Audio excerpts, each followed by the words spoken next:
What's up, everybody? We'll just go ahead and get back down to Penn Station. Hopefully everyone's doing well. It's a pretty chilly night in New York.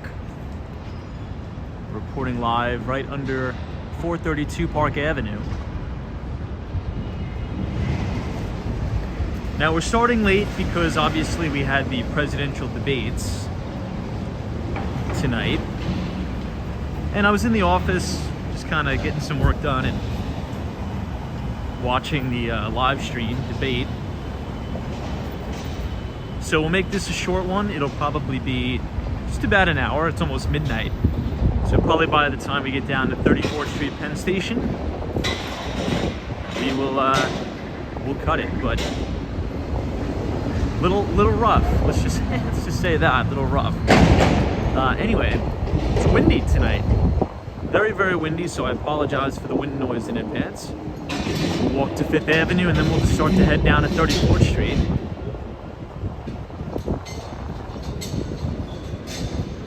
And then tomorrow is Friday, so we're going to talk inflation numbers. Big inflation data out tomorrow. We're going to get the PCE index. And we'll see how things are going. So Alan's is glad I jumped on for a bit. Yeah, it was man, some of the parts of the debates were hilarious though. I was texting my buddies throughout it. It was freaking unbelievable. Oh man. Crazy stuff. But let's go ahead and bang this left. I think the funniest part of the whole thing is when they started arguing about golf. Biden's like on a 6 handicap.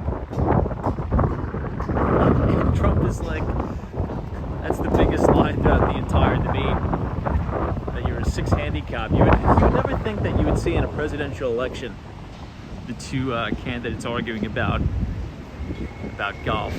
It's pretty hilarious. Anyway. More importantly, the inflation numbers are out tomorrow. Yesterday we got new home sales out. We talked about that. Lowest on record continuously. Down 11%, a little more than 11% for new home sales. The median new home price in America is $417,000. So coming down a bit, but still elevated. Sabrina Fair, what's up? Good to see you on this windy night in Manhattan.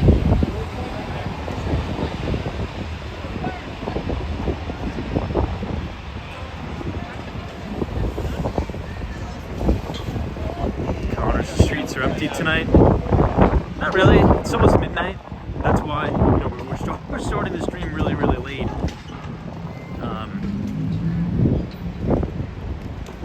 Fifth Avenue usually clears out. But today was busy. The city was rocking.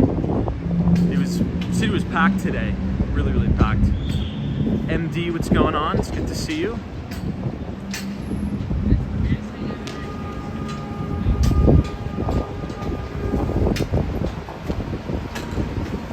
Now I was watching I guess you can call it the futures. There's futures for everything. About the probabilities of Trump or Biden winning during and after the debate. And it just got so skewed towards Trump. I just think, and I know we don't usually get political on the live stream, but I think at this point, and I'm a conservative, you just got to swap the guy out. You know, I think you just got to swap Biden out. He's too much. And that's not really an insult to Biden. Everybody gets old. Everybody gets old, and thank you for your service to the country, but it's time for someone else. I mean, I would just put Gavin Newsom run up against Trump, even though I disagree with pretty much everything Gavin Newsom has to say. But I think at least world leaders will respect the guy, and he can wheel and deal. He's a good talker. He's very charismatic. He's a strong negotiator. I think you just gotta swap. Just do a swap. It's just not real. That's pretty much my main takeaway. I think there was really no substance to it. I think all of it was just nonsense. It was funny. I was texting my friends throughout it, and the moderators were asking questions, and none of the answers had anything to do with the question. And the moderator, I don't even know what the guy's name was like, okay, just a quick reminder. The question was this: you guys have anything to say about this? And they're like, yeah, I have something to say about it. And then just goes on a tangent of nothing. So yeah, I think it was pretty embarrassing. So I think you got to do a hot swap. And that's really about it. I mean, that's my takeaway. I don't think it'll have any effect on the markets at all. Yeah, that's my take.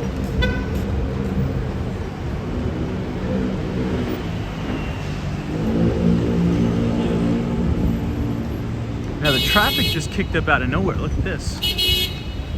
Right on East 52nd Street. Lots of traffic turning here. Let's see where everyone's going. Now, since it's going to be a short stream, I guess we'll get right to the predictions for tomorrow. Tomorrow is inflation day. We're going to get the PCE data out. What do you guys think? You think we're going to come in hot, above expectations, meet expectations, or are we going to come in a little bit better than expected? Now remember, CPI data that we just got out came in a little bit better than expected. All the experts, as you could call them, were expecting 3.4% CPI. We came in at 3.3. So what are you guys thinking about tomorrow? You think we're gonna come in hot, come in high on those numbers? What's up, Brad? Zozo Bob.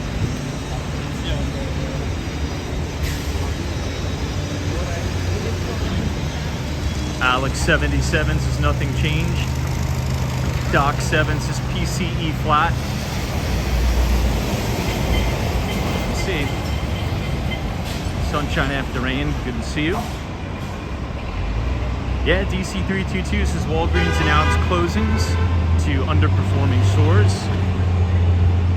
You're really going to have a major acceleration of the Amazon effect, and it really shows in the price action, right? Walgreens getting hammered, Amazon breaking through new all-time record highs yesterday, and having followed through today. There was big follow-through with big volume. You could have bought Amazon in the breakout again today with that volume. You could have been bidding that up into the highs. So the market is kind of telling you that pair trade, that Amazon is going to cannibalize everything. And from one of those conversations that we had before about, you walk into a CVS, you walk into a Walgreens, there's so much theft and so many scumbags looting the places to death. They're literally looting these stores out of existence. All of that business is going to go to Amazon. Nobody's going to wait, 20, 30 minutes for a store employee to unlock a little glass cabinet. It's just not a reality. So all of that business is going to go online. The businesses who have a very solid and concrete online presence are going to be the winners. Amazon broke out to a new all-time record high, and they also have a pharmaceutical play. Amazon bought PillPack, so all of that stuff is going to go online. I think the big loser here are brick and mortar, particularly drugstores, because they're just not. It's just not going to be an operable big business anymore. It's just not going to happen. Yeah, KT says tons of stuff locked up at Walgreens in major cities. That's all going online. I forgot to tell you, I was in Penn Station. Speaking of this, I was in Penn Station the other day, and I was waiting for the train. I was like, you know what? Fine, I'll go in here. I'll get a drink. And I was waiting online. I clocked it. a little under 10 minutes just to check out. And there was police activity in there with, you know, homeless people stealing stuff and employees getting all disgruntled. It's just a shit show, you know, excuse my language. When you experience it, it's just like, oh my god, this is never gonna work. It's not gonna work. So that's true. I think Alan said that in the chat. You know, Walgreens closing more stores. This is probably phase 2 of that. There's gonna be total decimation there. Total decimation. But it's not all bad news, because there's gonna be other companies gonna pick up that bill and they're gonna do really, really well. So we'll see. Here we are at Rockefeller Center.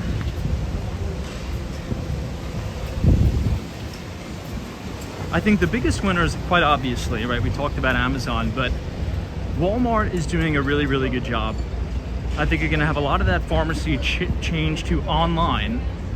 Amazon's gonna get a lot of that business, and Walmart is gonna get a lot of that business. I think the third kind of tier maybe will be Target if they can turn things around, but Amazon and Walmart are the big standouts here. Just the convenience play, you cannot beat that. We talked about the infrastructure. Obviously, Amazon has the infrastructure, the 3PL, the logistics for same-day delivery, right? They also have that competitive advantage with Whole Foods. If people want to order groceries, Walmart has absolutely knocked it out of the park with order online and curbside pickup. So, I mean, it's unfortunate, but I think pretty much everything is going to go online.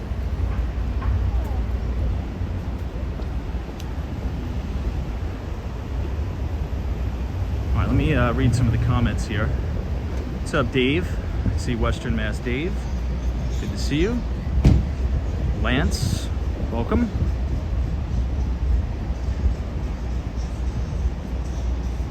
Larks, Tom, your thoughts on the Julian Assange being free? I think that's fantastic.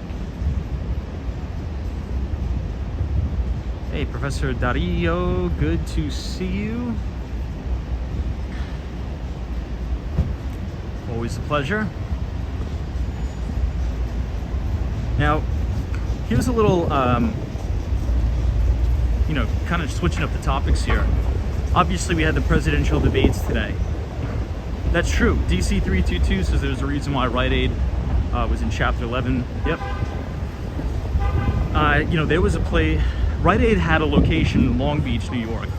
Not sure if anybody's familiar with Long Beach, but I would take the train out there a lot of times, particularly late at night, and, you know, just to buy a drink or something like that before I walk to where I needed to go. And just like I make the joke about how whenever I take the subway in New York City, I feel like I'm the only one paying.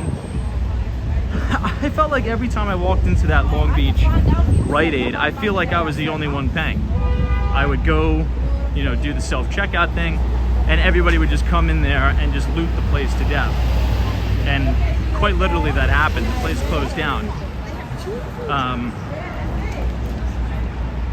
But look, I mean, that's the show. You just kind of got to go with the trend. So try to have as much exposure as you can toward the businesses that are handling the climate very, very well, which is obviously number one, Amazon, and probably number two, Walmart. But one of the things I wanted to mention about the debate, yes, it was a horror show. Yes, it was embarrassing, obviously. But you know, I like to try to reframe things in a very positive way. Now, what you saw, right, the mental decay on both sides of that debate, I think everyone lost a couple IQ points watching that. It was just so cringeworthy. It was so bad, that debate. But that's actually kind of weirdly encouraging, because think about just the prosperity of America. And this is the point that I try to hammer home all the time, and why I always famously say on the live stream, presidents take way too much credit when the economy is doing good and when the market is doing good, and they take way too much blame when the economy and the market is doing bad, because it's just one guy or girl or person that's up there, right?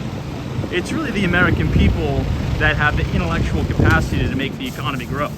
It's really not up to these guys. So could you imagine if we actually get someone that's competent and who knows what they're doing and who's not just a body up there? I mean, you're gonna see the American economy really, really scream. So everybody should take that as a little bit of encouragement. Like, Joe Biden can't derail the country into mayhem. Trump can't derail the country into mayhem. You know, insert president here can't derail the country into mayhem. So imagine, you know, the call option to the upside if we get somebody that's actually good. That's pretty unbelievable. So, you know, that's kind of my thing that I have to say about that.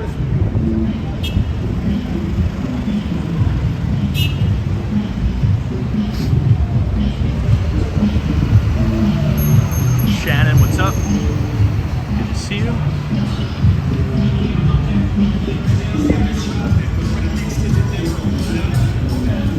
Oh, Wise Owl.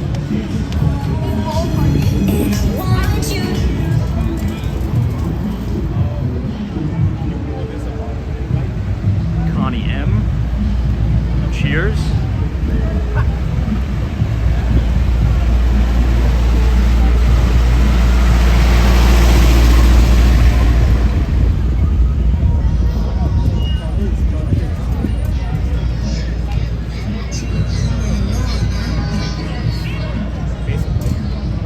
Isaacs is the next debate will be September 10th. I don't know if those two will be able to make it till September 10th. I mean, after what I saw tonight, just the blank stares by Biden, his mouth hanging open, not even knowing what he's saying.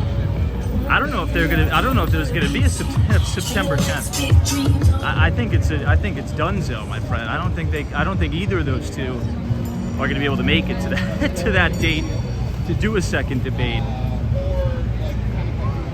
So like I said, and again, sorry for the political commentary tonight, but you know, it is a presidential debate. You got to swap those guys out. You really got to do it. And again, you know, reiterating, I'm a conservative. I'm right-leaning. But you do have a guy whose name is Gavin Newsom, who I disagree with on pretty much everything. But at least, you know, he's a sharp guy, he's a good-looking guy, he can talk very well, he's a great interlocutor, fantastic communicator, good sales guy, and at least he can put on a little bit of representation and I think be respected by world leaders and not, you know, have to worry about him fumbling around. So I'd say just do the hot swap and just call it a day. I mean, that's my take. And I can't stand Gavin Newsom, but you know, when you listen to him talk, and I'm a sales guy, right? So I know I can identify a good, like, he's solid, you know, not in terms of his policies, but in terms of the way he presents himself, his tonality, how he can command an audience. He's very talented guy.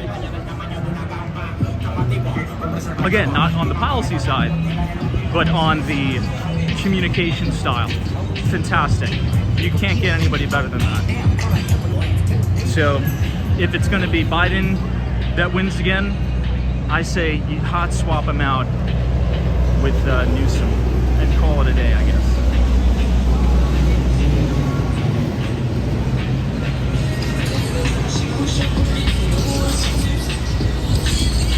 All right, Salesforce Tower.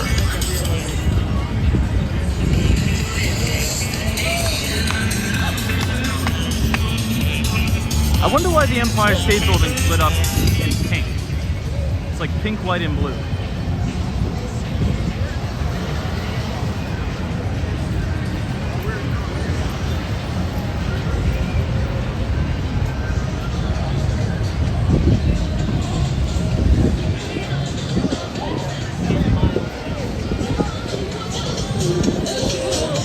I don't think there's really any other city in the world where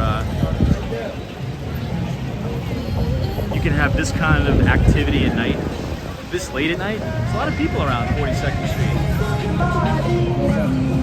Tatted T. It doesn't look red though. Usually the red is like a very vivid red. This is more of like a pink, like a pinkish hue. It's weird. Looks good. Now, there was 2 days ago, I took this amazing photo of the Empire State Building. I put it up on my Twitter, or X account. It was like the crispiest blue color I've ever seen on the Empire.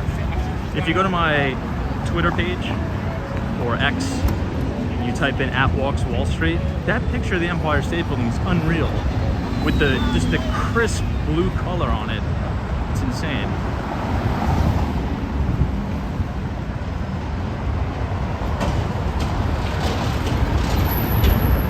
All right, now, okay, here's my last question about the debate. And everybody be honest. Do you think President Joe Biden is a 6 handicap in golf? And in full transparency, I have no idea what that even means. But I was laughing, I was crying laughing at that when Trump and Biden were getting in the golf argument. Who could drive further, Trump or Biden? I think the question was, how can you guys ensure the American people that your age is not going to be a big factor in your performance? And Trump is like, I win so many club championships. I've won the most club championships. It's like, dude, that's freaking hilarious. This guy's talking about a club championship. That's funny.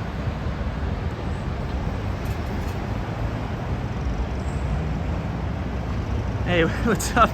What's up, Dave? Thanks so much for your generous $10 donation. This is Tom. Yes, you are right-leaning as an independent. Respect your reasonable opinions. Have a coffee to celebrate. I will. Thank you, Dave. Appreciate the support.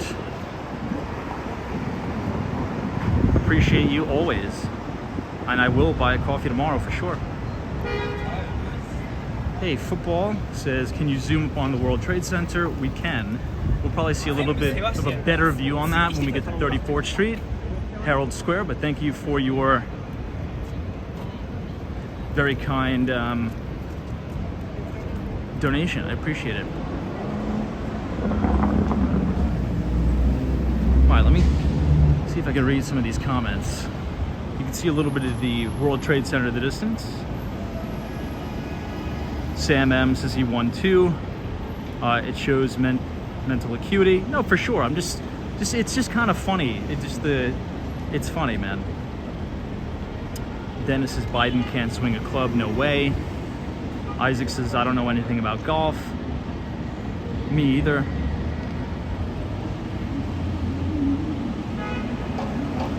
But a 6 handicap is pretty good, right? I mean, I know zero about golf.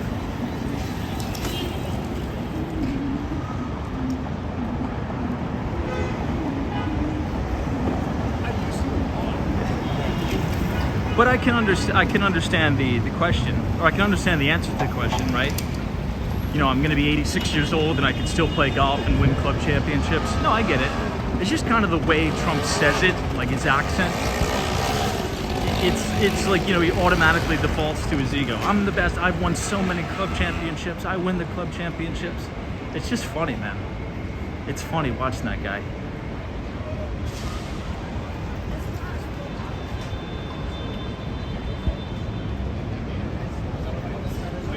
But in a driving contest, like if we actually set that up, and if I had to put money on it, who could drive the ball further?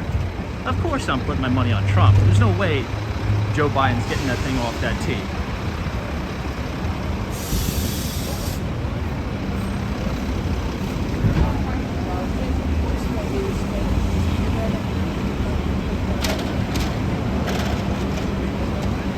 What did Biden say too? He's like,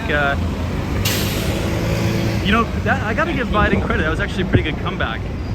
What did he say? He's like, I've always said I'll play in golf. You just got to promise you'll carry your own bag. That was a good one. That was a little good zinger by Joe. You know. Anyway.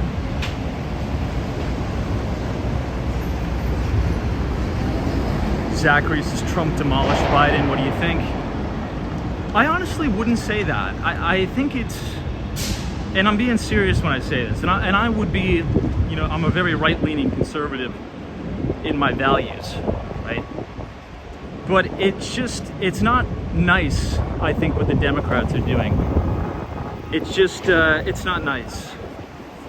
You know, you gotta let someone go out with dignity, and to string someone along like that, that's not mentally well, it's not necessary. I mean, you have no shortage of smart, capable, you know, Democratic candidates that could string sentences together. It's not even a knock against Joe Biden. You know, everybody makes fun of him. He's like, oh, he's in mental decline, he has dementia. It's like, yeah, I mean, of course, dude, people get old. And it's like you're disgracing, like, what if that was your grandfather up there? You know, everyone heckling him about his cognitive decline. It's like he's not fit to be president. It's obvious. But it doesn't make it, the point I'm trying to make is, it doesn't necessarily mean the person's, but at the end of the day, you're trying to run the greatest economy on earth, okay? And you can't do it. That's not like a knock against you. It's, dude, this is embarrassing. And I think the Biden family, honestly, should really be ashamed of themselves to do that to their father or their husband. It's disgusting. You know, it's disgusting. Just the way it's sad. I think it's actually, you could kind of borderline say it's like an abuse of a senior. You know, to push I don't know who his counsel is, I don't know who's advising him, but the guy's given his whole life, you know, service to this country. I think he even said it during the debate, Joe Biden. He was one of the youngest people to be elected to Congress, I think he said. And he's still doing it, and he's going to be pushing 86 years old. It's over. You know, we should say thank you for everything you've done. Thank you for your service. You know, but you can't drag him like that and force him to do this when he's falling apart. And I think for anybody who watched that performance to think otherwise, I think you're being dishonest, right? But again, it's not to confuse with saying, oh, Biden's a bad guy, or let's laugh at him. Everybody gets old. I'm gonna get old. You know, I'm gonna be just like that someday. I mean, hopefully not, right? But everyone gets old. There's no stopping time. Okay, I will be an 86-year-old man one day, knock on wood, please God. And I don't think it's nice to do that. That's my honest feeling. If I had to speak from my heart, that's really how I feel. I really do feel that way. So give someone else a shot. Step down. There's nothing weak in doing that. Nothing at all. Dude, you've been in this public service thing longer than I've been alive for 2 lifetimes. I don't know why they want to do that, but that's how I feel.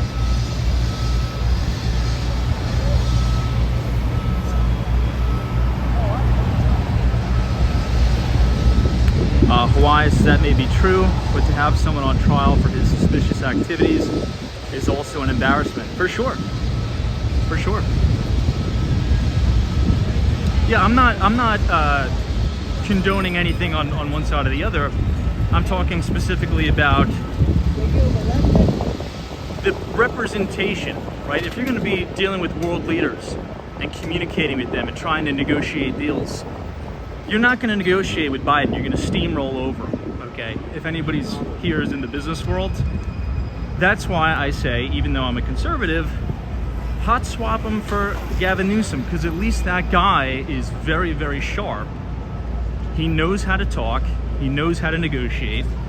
And Gavin Newsom, whether we like it or not, runs one of the largest economies in the world. I think people tend to forget that, right?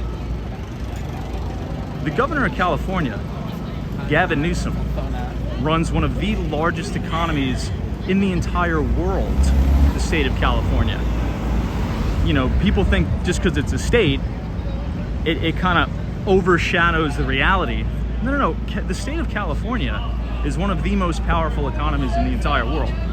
Okay, so that's it. You know, I just think they've taken it too far on both sides. and it was embarrassing. That's, you know, to sum up, that's my feeling about it.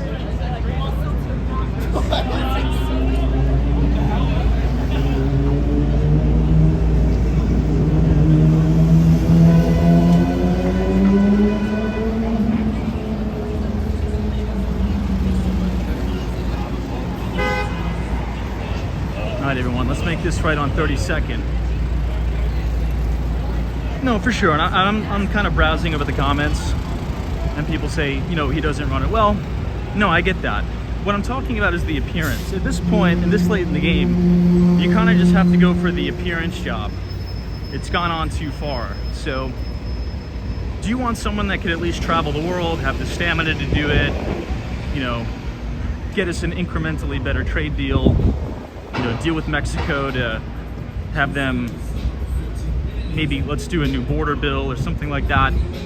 You got, you know, I would, if I had to choose two negotiators, Biden or Newsom, you know, I would definitely say Newsom. Again, I don't agree with his policies, but if you've listened to the guy, you know, if you just watch that debate between, what was it, Ron DeSantis and Newsom, he has this very aggressive way of talking where you like believe him, even though what he says is nonsense. He's very convincing.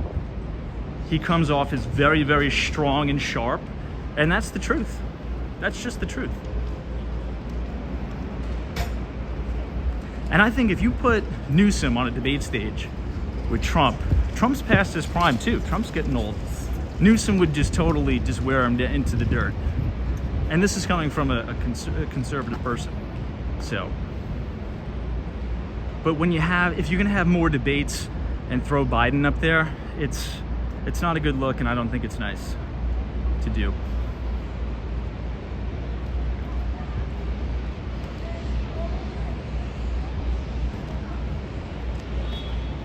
All right, coming up to Madison Square Garden.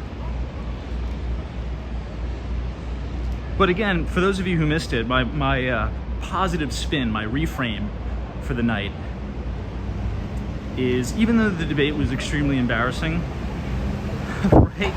I don't think there's one person in the country tonight that's like, wow, my candidate did so good, I'm so proud of my candidate. I don't think there's one person on this earth or in this country that thinks that. But no matter how crazy the politics are, or the people that are supposedly running this country, it doesn't matter, because the US economy is so big and the founding principles are in place, right? So long as the structure, so long as the system and the founding principles of free market capitalism are in place, which they are, the country will be just fine, regardless if Biden wins a second term or if Trump beats Biden and wins. You know, the American people, and it may sound cheesy and corny, are what churns the economy, right? The innovation, it's the intellectual capital, it's the people that build these companies, that have these new innovative ideas. You know, Donald Trump's not in the weeds working on artificial intelligence. You know, Joe Biden is not in the weeds working on artificial intelligence and autonomous driving. It's people and entrepreneurs in America. So I think that's very encouraging. All right, everyone, it's going to be a short stream tonight. Obviously, we started really late because of the debate. But yeah, I'm going to call it a night. Try to get some rest, and we will be back tomorrow with our normal live stream. We'll be going for the full duration of the 2 hours. It's going to be very busy tomorrow as well, because tomorrow we're going to get inflation data. The PCE numbers do come out tomorrow at 8:30 in the morning. First thing, right as the market opens, we're going to get that inflation print. I'm very, very curious to see what we get. We'll talk about it tomorrow. We'll do a complete debrief of the week. So signing off from New York City, Midtown Manhattan. See you all tomorrow. Thanks so much for joining us. And I'll see you everyone tomorrow. So Austin City Limits, the LT Prod, Professor Darillo, thank you. Sunshine After Rain, Hawaii as always, thanks for joining. Bree Grams, Sunshine After Rain, Soho Joe, Cash, Little Poots, Frolic Calves, Doc 7, Penelope, Western Mass Dave. We'll see you guys tomorrow. Take care.